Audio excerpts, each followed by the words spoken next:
Então vamos lá. O primeiro pilar do sobrevivencialismo seria a defesa, segundo Júlio Lobo, lá do canal Sobrevivencialismo, seria a defesa pessoal dos seus ou do próximo. Meios de defesa, você tem meios diretos ou indiretos?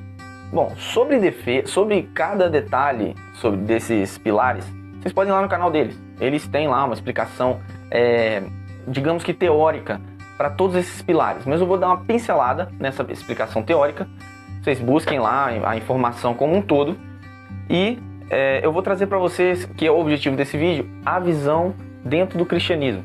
O que a gente vê aqui? Foi um estudo breve que eu fiz aqui na Palavra de Deus, na Bíblia, que eu tenho muito costume de ler todos os dias. Indico que todos façam o mesmo. Aquele que não é cristão, mas tem curiosidade de saber e entender o cristianismo, nada melhor do que o manual, digamos que o manual do cristianismo, que é a Palavra de Deus, a Bíblia Sagrada. Ok? Então vamos lá. Defesa pessoal dos seus ou do próximo. Pessoal dos seus ou do próximo.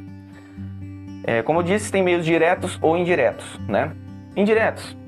Uma cerca elétrica, vidro no muro, um portão com aquelas lanças, aqueles portões de ferro, coisas que evitam, que trazem coisas que trazem uma espécie de segurança, para você. Meios diretos. Seria artes marciais, técnicas de combate com faca, uma lâmina, arma branca, e subindo um pouco mais de nível, porte de arma, defesa pessoal armada e esse tipo de coisa. Esses são métodos mais diretos de defesa. Então você tem aí a defesa pessoal dos seus ou do próximo. E a gente tem um exemplo aqui na Bíblia que fala sobre autodefesa. O que a Bíblia nos ensina, sobre isso? Vou ler um trecho aqui de 1 Timóteo, capítulo 5, versículo 8. Mas se alguém não cuida dos seus, e especialmente dos da sua própria casa, tem negado a fé, e é pior do que o descrente. Então aqui você está falando, por que pior do que o descrente? Porque o descrente não confia na provisão de Deus, certo? Porém, o próprio apóstolo Paulo, numa carta a Timóteo, que é o caso aqui, ele fala de você cuidar dos seus. Peraí, mas se eu estiver tomando esse cuidado, será que eu não vou estar deixando de depender de Deus? Não mesmo. Na verdade, Deus nos dá capacidade, força, fôlego de vida para justamente vivermos e podermos atuar aqui nesse mundo para a honra e glória dele, como está escrito na palavra.